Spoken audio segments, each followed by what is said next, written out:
એક માણસ જંગલમાં આટા મારતો હતો, એમાં સિંહ પાછળ થયો.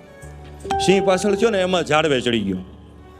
અડધી કલાક બેઠો તો સિંહ નીચે જ ઊભો હતો, રાહ જોઈને કે નીચે આવે એટલે તારો શિકાર કરવાનો છે. હવે ઝાડવે તો કેટલોક સમય રહ્યો. એમાં એક વાંદરો એની બાજુમાં આવ્યો. બે જણા વાતું કરવા માંડ્યા. એ કે આનથી બચાવવાની, એ જંગલનો રાજા છે, એ મારા હાથની વાત નથી. તો એ કે શું કરવું? એ કે જાય પછી નીકળી જાજે. 5 થી 6 કલાક થઈ ગઈ, સિંહ જાય નહીં, ઓલો ઝાડવે ચડ્યો બેઠો બેઠો જોવે. અને પછી તો માણા રહ્યો ને નીંદર આવવા માંડી. એ કે ભાઈ મને ઊંઘ આવે છે. વાંદરો કે મને ઊંઘ આવે.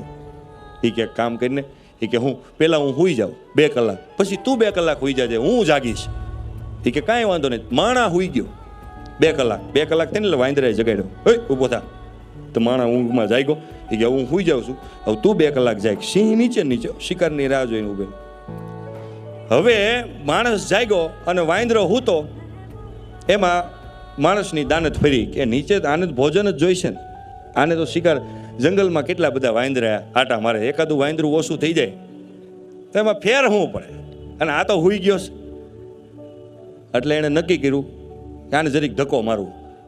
એટલે માણસ ડાળી ઉપર બેઠો હતો ને, આમ કરીને પાટું માર્યું એટલે સીધો વાંદરો નીચે ગયો.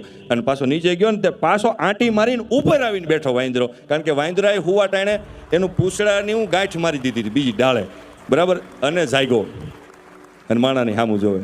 કેમ ભાઈ? પછી તો માણા હતો ને, સોરી ભાઈ, સોરી નહીં. બોલ હવે તારે શું કરવાનું છે? સોરી કે ભૂલ થઈ ગઈ. કે નહીં, સિંહ નીચે છે, હું કંઈ કરું? કે ભૂલ થઈ ગઈ ભાઈ સાહેબ. કે મને ખબર હતી માણાની જાત છે એટલે હું આંટી મારીને પૂતો હતો, આ ક્યારે ધક્કો મારશે ને નક્કી નથી.